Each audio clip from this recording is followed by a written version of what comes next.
My name is Liselott Olofsson. I'm a ceramic artist and I live here in Kilkenny City. I have a home studio, and last summer I spent 9 weeks in China working on my work here. So the work is based on the Women's Aid Report in 2017, and it's a data visualisation of the report.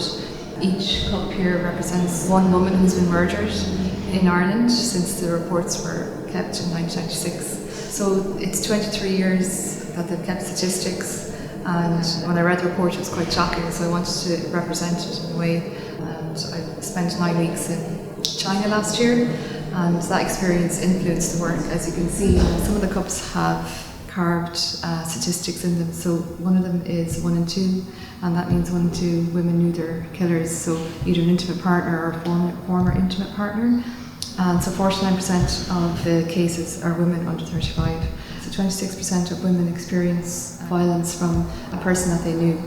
One of the cups has 2.8 years carved into it, and that represents a statistic of the amount of time that men spend in prison. So somebody who has committed a crime against their partner spends 2.8 years less in prison than somebody who was murdered, a stranger on the street. So these statistics are really important for me to represent in a way that's non-violent, but also that allows a space for people to talk about it. While I was in China, I met a lot of female artists, and what they like to do is they like to treat you to like a Chinese tea ceremony. And this is what they do every day, but for me it was quite a special event, and often they'd offer you tea in a tea bowl, so it didn't have any handles. So that's why half the cups in this exhibition don't have handles. It's an influence from my time in China. I was trying to think of ways to represent the objects that were used against women in a way that wasn't overtly violent, so I chose to make shards myself. So I made pieces and broke them up and made my own shards. This is also kind of looking back to China's history of shards, and in Jingzhen, where I was for 9 weeks, you could walk around and pick up shard pottery.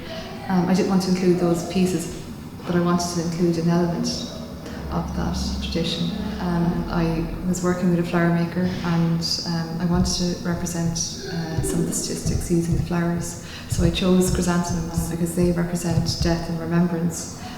So there's 10 chrysanthemums, and they represent 10 women a year who've been murdered. Also the forget-me-nots represent the children who've been taken alongside their mothers. The female symbol is represented with 2 colours, red and black, and they represent statistics as well. So 1 in 10 women experience violence in the home. There's also a group of the women symbols, and they represent any female. Like, it's called woman. I called it woman because it could be your grandmother, your mother, your aunt, your niece, your friend, who are experiencing violence in their homes and we may not know about it. So this is to give an opportunity to people to kind of reach out and ask questions if you feel that somebody's not doing well. So that's why I titled that piece Women. The red piece, Standing Alone. We all are alone really in our life, and we need to look deep inside to find some resilience, and a lot of women who experience violence have a huge amount of resilience and strength. So that's to represent that strength in women.